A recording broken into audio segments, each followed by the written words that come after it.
Hi, it's me again with Corel Draw Tips and Tricks. And let's say a customer sends you this clip art of a fish. It's got many, many colors in it. And the Corel can pick up what color they are with the color eyedropper tool. But there's a bunch of colors in here. Well, let's say the customer wants them to make a business card, but they want those colors.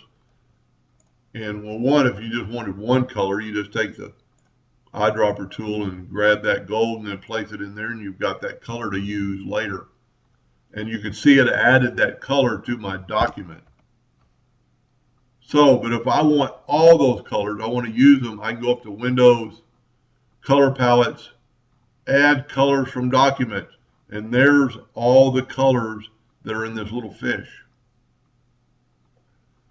Almost too many. I mean, there's a pink right there of his tongue that's right there, probably in the purple one, the reds.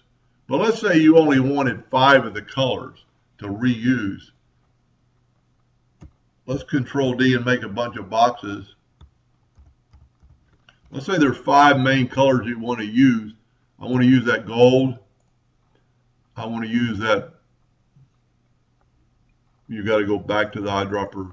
I want to use that. Whoop.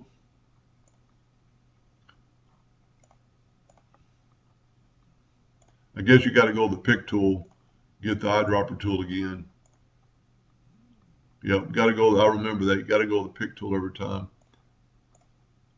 And you want that. Well, we don't want the white, but we want that peach colored. And go back to the pick tool to basically quit the action. And we want that other color blue, even though it's not much different. Go back to the pick tool. One more, we'll use this red. And so if, customer wanted, their logo and they want a text and they want a graphic. Let's just make a graphic real quick using the common shapes and a heart. So let's say they want the text in that color. Well, one, you could left click, no fill, right click outline for a second, get that, and let's say they want that blue as an outline.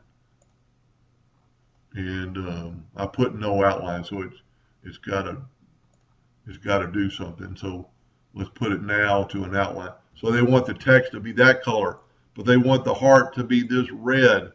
Then just grab the eyedropper tool, sample it, and put it over there. So there's a lot you could do with this. Let's say there's one more graphic and you wanted it in the gold. Just take your eyedropper tool and put it in there. So you've used the colors from that graphic. Anyway, I hope that helped a little bit, and thank you for watching.